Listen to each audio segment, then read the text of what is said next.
Welcome to Beyond the Strikes, and I'm delighted to say we're joined by a true legend of the sport, Diego Sanchez. Diego, thank you for being on the show today, and thank you for everything you've given to MMA. You truly are a legend, and a real reason why many of us fans got into the sport in the first place.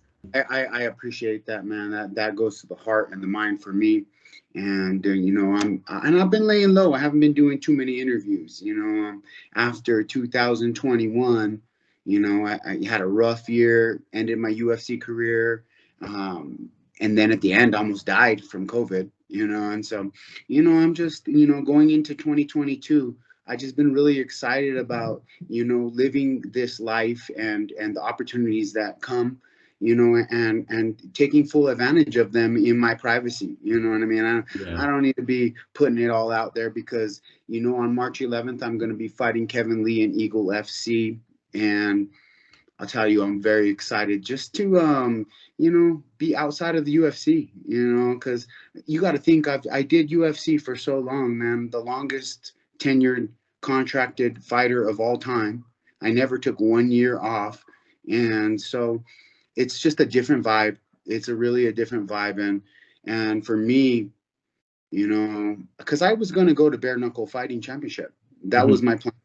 And I actually had been training all hands, all bare knuckle, getting these knuckles ready, doing everything, man, getting ready for bare knuckle. I was excited about it because the training was a little easier. I got to focus only on the striking of the hands.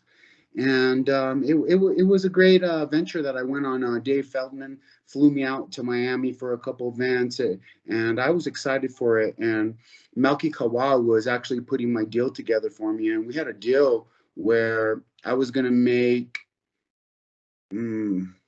like 75 more grand doing BKFC. Wow. But in the end, I decided I was gonna fight for Eagle FC because at this point in my career, it's not about the money, man. It's about the legacy. And Yeah. And your Habib, legacy is like it's insanely good. We've had such a fun week this week watching all of your fights. So we've got Fight Pass, and like even this morning, woke up and I'm watching the Clay fight back from 2009, and it's just incredible, absolutely incredible. Do you ever have a chance to kind of stop and look back at the incredible fights you've had? man, shit. Where you at, Dana White? Send me a fight pass. I want to watch my old fights.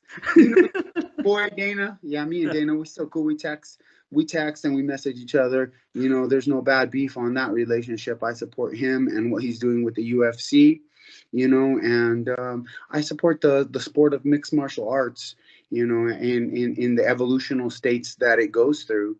Which are many. And so yeah, no, I'm just super pumped. I got a fight with Kevin Lee, and he got, he kind of left UFC on kind of the same way that I did, kind of on some sour terms. And we're both happy to step into the Eagle FC Fighting Championship and fight for Habib, because Habib is like what I just said, me fighting for my legacy, not for pure money. That's what Habib was all about. It never was about the real money. For Habib was doing it for his legacy. And now his legacy is going to transition into being a promoter. And I really think that he holds the values of integrity and honesty. And if you're dealing with a boss and the owner of a company, and the core characteristics of the personality are honor, respect, loyalty, and giving it up to God. Like, because Habib, I'm a Christian, Habib's a Muslim, but God is God. And I like to be able to work for a company where the owner of the company gets on his knees and acknowledges and loves God the way that I do. So I'm super excited for it. And it's training is going well. I have had to get cleared from all that COVID stuff before I got back into some serious training. Had to do 2 months of blood thinners for the blood clots in my legs, and now I'm cleared. I'm good.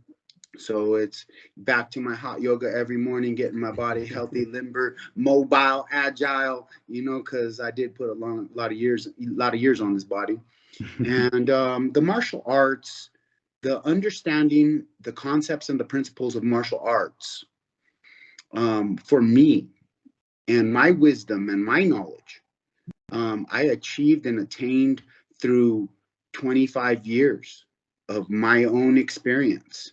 So for some guy to come in and be like, "Oh, I'm going to coach Diego now." No, the whole point of me coming back to do these last fights in Eagle FC for less money, you know, is that I want to repair the tarnish that I left at the end of my UFC career. And what better to do it than soar with the eagle? Honestly, we cannot wait to see you back in action. It's like we're already getting our pay-per-view money ready to be watching it from London. I think it'll probably be on at like 3 a.m, but we'll be watching it. I know the first one's going to be free. So Is it? Wow. Yeah, the first one is January 28th with Rashad Evans fighting. He's my homie, man, and I'm excited to see him come back too. But yeah, no, the first one's going to be free. I read a post saying that it's going to be free. So I don't know. I would imagine, I don't know. We'll see. I don't know what Habib's got going on, but I know he's got some smart business people behind him. My personal friend, Ali, man, Ali hooked me up, man. He called me up, man. It was all love. We talked, talked man to man, and we got a deal put together. So I'm excited. Yeah, it's going to be absolutely great. And if we can take things literally right back to the start. So we've got a couple of questions for you. Yeah, back to the question. But so just on like, where did you grow up and how did you originally get into combat sports?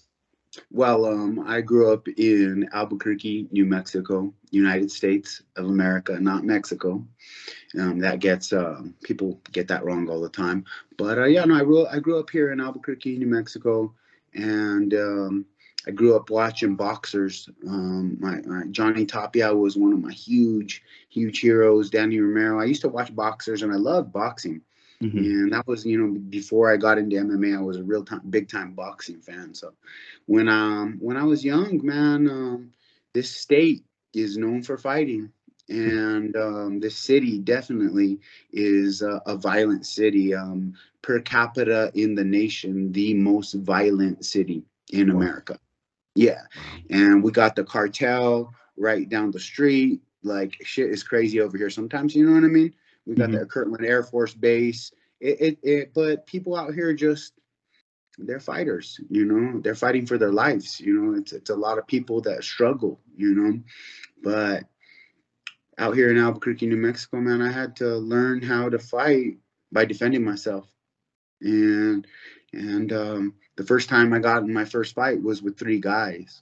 And I was winning the fight at first till the other 2 guys jumped in. And so I don't count that one on my record. And, yeah, no, the 2 guys jumped in, they beat my ass, and I had to walk home all bruised up. And I was like, well, I could think about this as a negative, or I could think about it as a positive. If I ever have to fight one guy again, it's going to be easy compared to my first experience of fighting 3. So I lost the fear of fighting a single person. And is that literally from the, so that's your first experience of fighting? I was only 9 years old. I was only 9 years old. Yeah. And so, after that, I continued, to do martial arts and karate. I got into karate, and so I did competitive tournament kumite fighting. I was successful. I placed every tournament. I was good. And then eventually, after getting screwed by the judges several times in combat point fighting, I told my mom, I said, "Mom, I don't want to do this no more." I said, I want to do wrestling. I said, if they pin me, they pin me. It's on me. If I pin them, it's on me. Ain't no judge is gonna make me lose anymore. And so that's when I started wrestling. I started wrestling at 6th grade, and I believe I was like 12 years old, 11, 12 years old in 6th grade, and I started wrestling. And wrestling took me to a place where, I was natural at wrestling, and I loved it. And I became a New Mexico state champion and being that state champion, doing something that, was pretty much impossible, because my sophomore year on varsity, listen to this, I lost 18 matches in a row, every single match, the whole entire year, the whole season. I lost the whole season.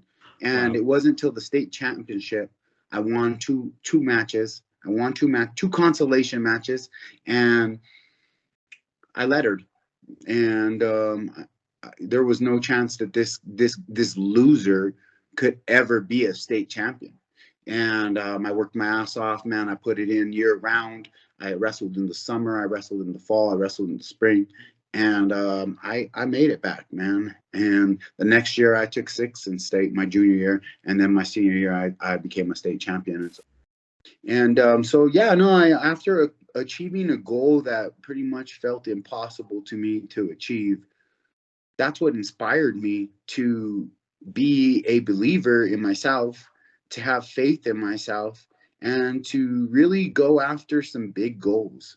And the biggest goal that at that time for me was Matt Hughes, the UFC champion. Hmm. And so, I was just a young kid, and he was just cleaning. He was cleaning house. He was beating everybody. And I was like, I could beat that guy. I could beat that guy. And I got into martial arts with Greg Jackson grappling, and went from there, and all the way to 19-0 in the UFC. Won the show, and I almost got that fight with Matt Hughes. We were gonna do it at UFC 235, but I broke my hand 10 days before, so Oh, I never got to do the fight with Matt Hughes. But the crazy thing is, I'm going out to South Carolina this weekend to go support Ram Fighting Championship out there, and me and Matt are going to be the guests together. So, and I'm definitely going to try to get in the gym with Matt. I'm a talent like hmm. Matt. Like I've been supporting him since he got hit by the train. We've become close, and I want to get him in the gym. And I know how to, just because it's for his spirit, not for the, just for the spirit of it, because he's a warrior still. And to get on the mat and to be with another fighter, it would be good for his warrior spirit. I in the past I worked with special needs people, so I know how to roll safe and effectively with kids, and how to train safe and have fun. So hopefully me and Matt get to get some mat time. We'll get some footage of that, and light him up. Yeah, that'd be really special. And do you think in the future is coaching and training something you'd like to get into? It's so crazy you say that. Like, I don't like to, like, be cocky or arrogant about it, but damn, dude, I'm a good coach. Everybody, now that I actually learned everything, you know what I mean? Like I know it now. You put in the thousands of repetitions, and you know it. To master a movement, you got to do it 1,000 times, and perfect. And so, yeah, no, I definitely love to teach. I do teach. I teach my close friends, and also the MMA fighters that I choose to come and help me with my training every time they're getting a lesson. That's how we start. We're like, okay, we're doing this, we're doing this, we're doing this. If you want to help me, like, it's going to be different, but trust me, it's effective, and there's a method behind the madness of Mhm. everything that I do, just from all the experience. Yeah, and I can imagine you're incredibly inspirational as well for up and coming fighters who look back at your career and like you just can't help but be inspired. And on that, is there one fight in your career that you're most proud of?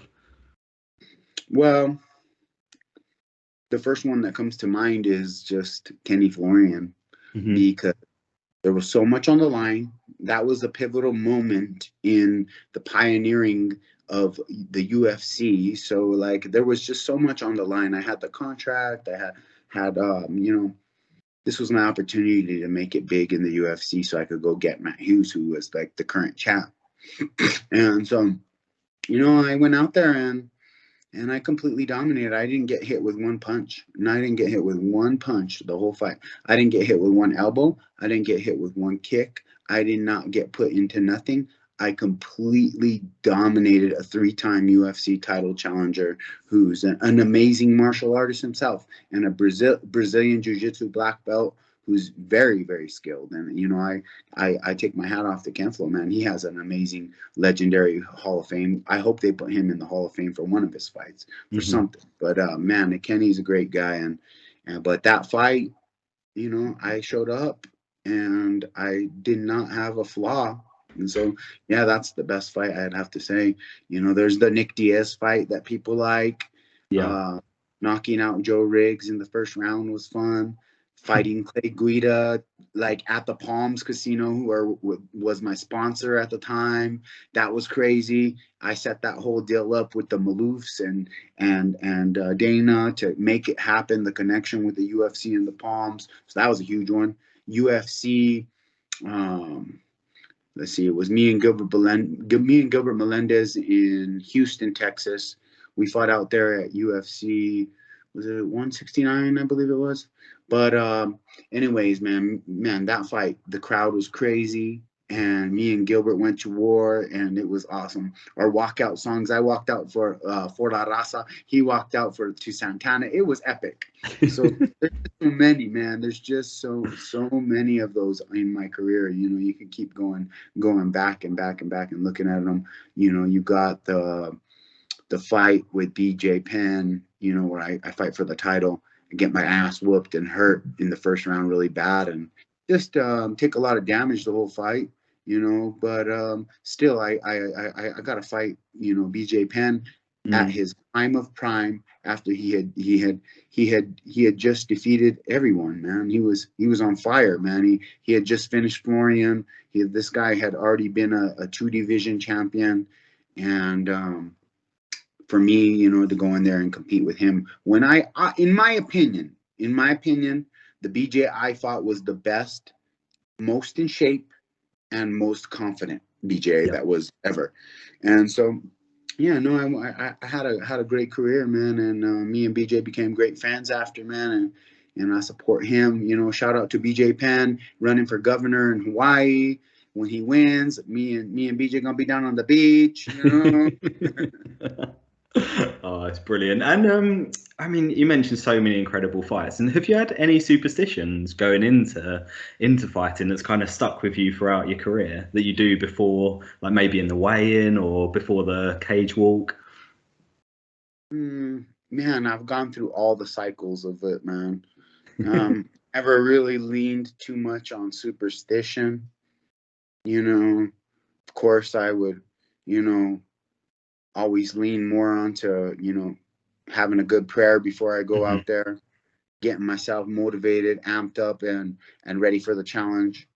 But to be honest with you, I ain't gonna lie, man. It's been different. You know, there was fights where I had to focus on being calm. You know, like Nick Diaz, like that was the one where I had to just stay calm and breathe and just relax. You know, and then there's other fights where, man, dude, I'm in Mexico City and I'm fighting Marcin Hell, and you got the whole crowd of the Aztec pyramids, and they're yelling, Diego, Diego. And you're feeling that energy so crazy that you're just like let's do this. I got Tiesto as my music coming out. So yeah, no, there's been so many great moments in my UFC career, and is that the best atmosphere you can remember fighting in? It was a great in Mexico City. It was always my favorite, and I had two hometown fights in UFC in Albuquerque. So even still, Mexico City was the best. That was the best one that I ever experienced. Just where the people were so involved. You know, it was almost like an old WWF show. You know, they were involved. They were actually a part of it. And as I walk out, usually I don't try to touch people. But this time I put my arms up. I said, all right, give me that energy. All right, we got this. Let's do this. We're going to war. I love it. I absolutely love it. So the next round of questions we've got for you. So this is our hypothetical round, so you can kind of go a bit crazy on it. And so the hypothetical question is: it's a zombie apocalypse, and you need to escape the city. Which fighter do you team up with? Okay, that's a good one. That is a good one. Hold on, let me give it a little thought. That would probably be Tim Kennedy because he has the most guns. You know, That's a he's great probably the answer. shot too. He's a sniper. Yep, that is a brilliant answer. I don't Shout think I out can better that. Kennedy. It's a great answer. I think in my head, I was kind of like, I've gone through people like John Jones, and for similar reasons, really. You kind of always see John Jones like on social media with the guns. So I think it's similar. But I'd be worried, like if you pick someone too good and they get bitten by a zombie, then they'll be after you. So Yeah, John Jones wouldn't be a bad pick either.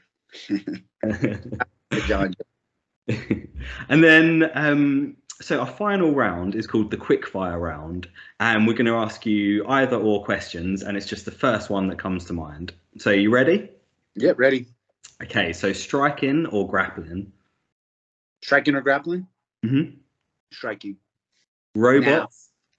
Robot? Robots or dinosaurs? Dinosaurs.